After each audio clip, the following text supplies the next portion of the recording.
Hello viewers, Richard here and welcome back to the channel where today I'm going to play for you the Toccata in B minor by Eugene Gigout. This piece comes from the 10 pieces for organ, or the DPS pour orgue, to give it its proper French title, which I should because it's a French piece. We're going to have a look at practicing it, although it's top and tailing it really because I know it fairly well in theory. And also I'm going to register it to get some stops, some French sounding stops on this wonderful organ of Salisbury Cathedral. And then we're going to perform it. So what I'm doing now is essentially just running through the piece from beginning to end to remind myself how it goes. I mean, the music is on the page, as you can see right there. Or by page, I mean screen. So I'm playing what's on the screen, transmitting what I see through my eyes, through the fingers, onto the keys, and then through your speakers. Oh my goodness, well we've already had a major incident declared here at Beauty and Sound. So that can only mean one thing, it's time to deploy the red ink from the Apple Pen, make a note of it, and come back to it later. Have a listen to the placement of these pedal notes.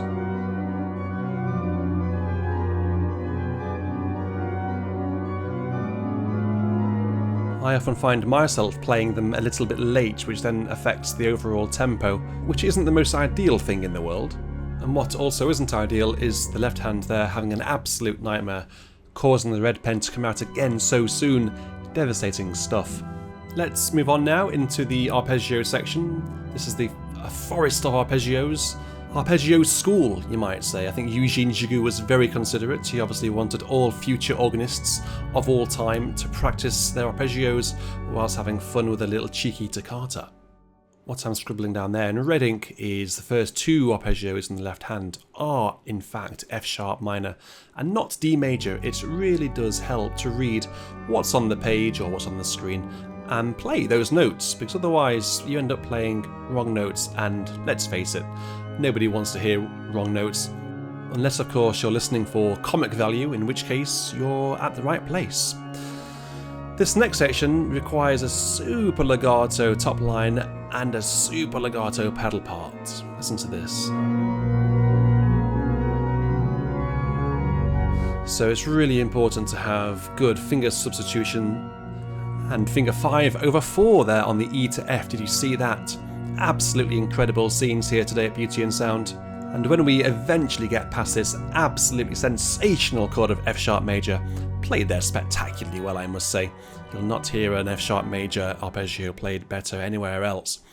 We have a very brief appearance of a B minor scale starting on the leading note, the A sharp, and that's what I'm just reminding myself there, to start with finger 2 on the A sharp before putting my thumb on the E, which puts my hand in a beautiful position to take it all the way up to that top B.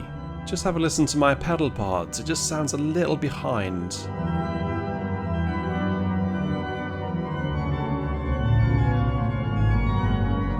With the right hand there just wanting to enjoy a little bit of freestyle improvisation, it seems. I think as organists we've all played organs where the pedal part speaks a fraction late and we just need to anticipate the pedal part. Let's see if we can resolve that later on though. Meanwhile, coming up are some incredibly fun legato octaves. I mean, frankly, I don't know anyone who likes playing octaves, let alone legato octaves. Apart from Rachmaninoff, I think, who had famously big hands. Evolution hasn't been very kind to the most of us to play them sufficiently well. Quick cheat, I find, is to play the top notes legato and not worry overly much about the lower parts. I've just gone back to one of the sections in red pen now. I'm just trying to fix the fingering and also the rhythm and placement of these semiquavers. Let's have a listen.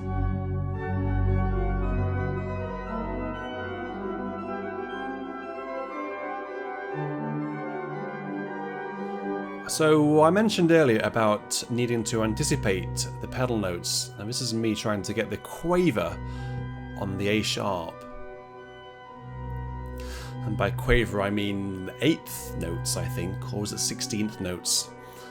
I really wish that in America you didn't do things by numerics. It doesn't help people with dyslexia, like me. It could be 32, I don't know. I think it's 8th notes. But perhaps we should leave that there before we start a cross-Atlantic battle. Started all because we were discussing the pros and cons of using names or numbers for quavers and semiquavers. Just no reason to start a world war, guys. Now, the observant of you will have already noticed that I'm using the newly discovered edition of this toccata, where Gigout actually says at the beginning, "To enjoy a cup of English builder's tea here." He writes that rather than writing anything to do with articulation. So I'm actually trying to work out, should I play this legato or should I play it detached? Should I play it staccato? Somewhere in between the three. And actually the first hint of any sino articulation occurs at the arpeggio school later on, where Gigout says to play the pedal super legato, followed by the right hand in the next section. What do you guys think? Well, how do you play this? Do you play it legato or do you play it slightly detached at the beginning? Let me know in the comments.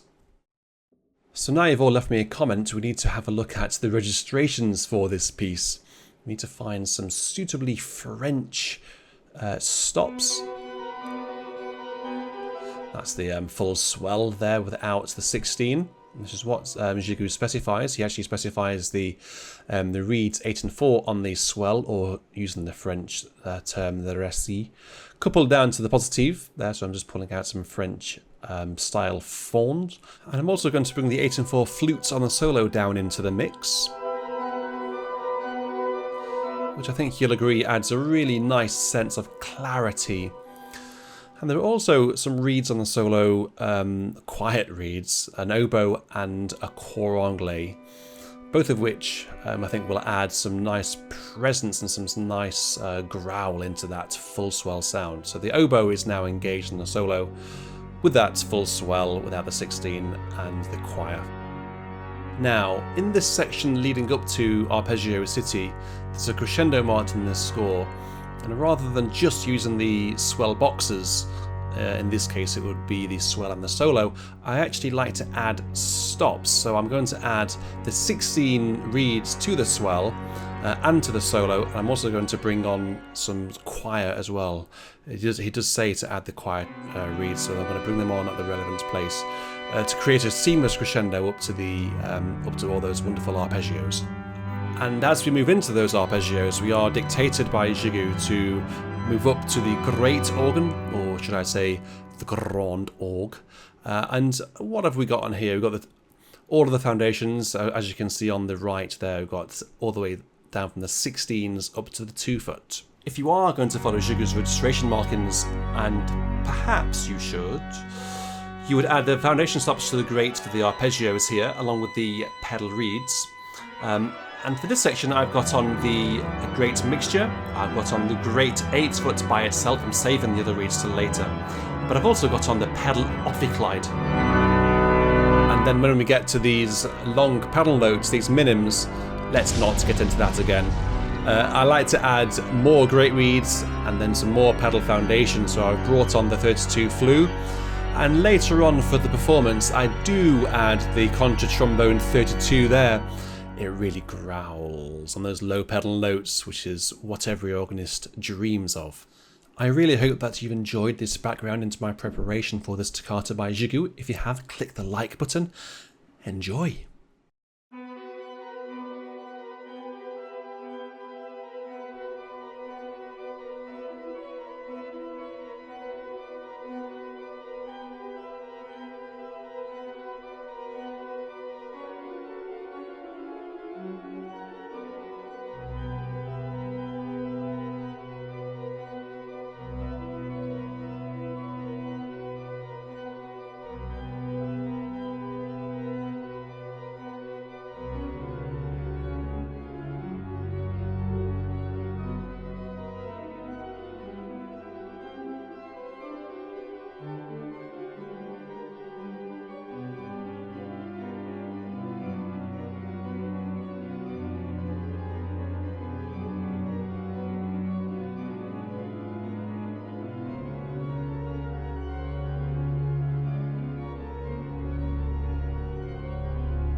Well, I hope you enjoyed that.